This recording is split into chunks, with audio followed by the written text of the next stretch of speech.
now in order to produce music.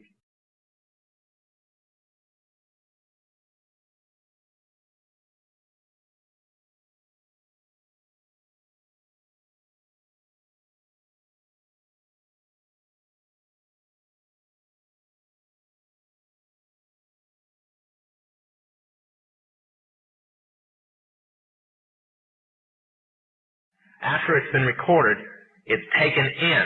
This is why a master's cut months in advance before it's released.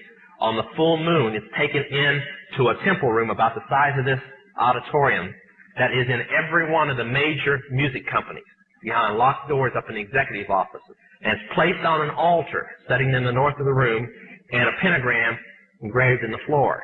And 13 hand-chosen witches and wizards and a coven come in and conjure a principality or a power up, usually Regia or something like that, and order him to tell the demons under him to follow every record and every tape coming off of that master.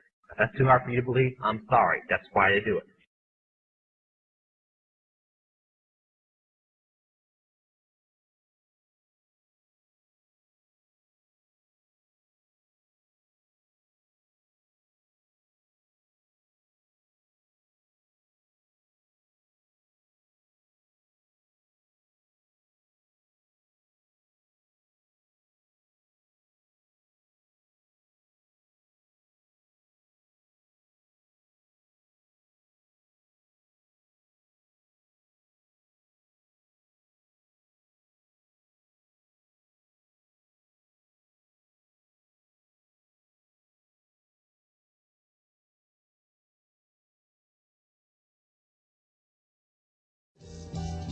And more, much more than this, I did it my way.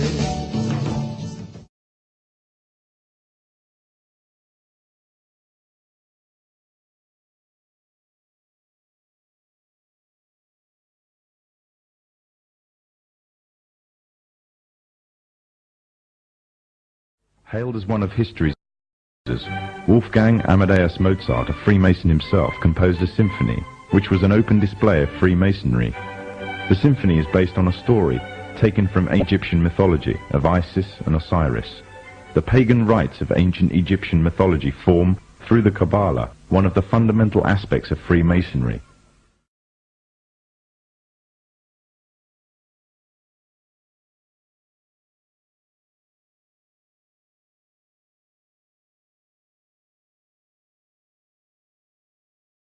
It is hard to overestimate the impact that the Beatles had on the world at large, as youth by the millions were given a form of emotional shock treatment.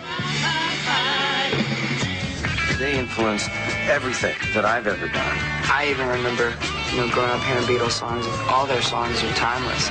They built the structure for rock and roll. The Beatles actually were bringing everybody along with them on their voyage of their discovery. Beatles went out and took the world by storm. I grew up with them. They helped us grow up. They got me arrested 3 or 4 times. I think they did a lot for society. Those songs are in my memory banks I think they're actually my genetic material. All-time favorite musical group. Beatles. Beatles.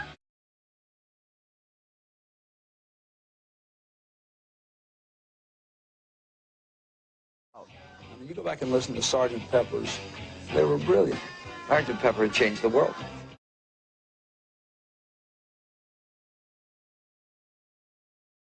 You notice that, again, there's an audience that is there. Ringo Starr made a statement about it. He said that they are people that they highly admired and respected. And up in the upper left-hand corner, you notice there's a bald-headed man. That man just so happens to be a guy named Aleister Crowley. The Beatles also placed a picture of occultist William Burroughs, who claimed to have become demon-possessed after killing his wife on the Sgt. Pepper's album. Also making the cast was the most popular starlet of the 1960s, Jane Mansfield. Mansfield was a high priestess in Anton LaVey's Church of Satan. Mansfield admitted to using her Satanism to both seduce and gain worldwide fame. The Beatles also placed a slew of Eastern gurus on the album.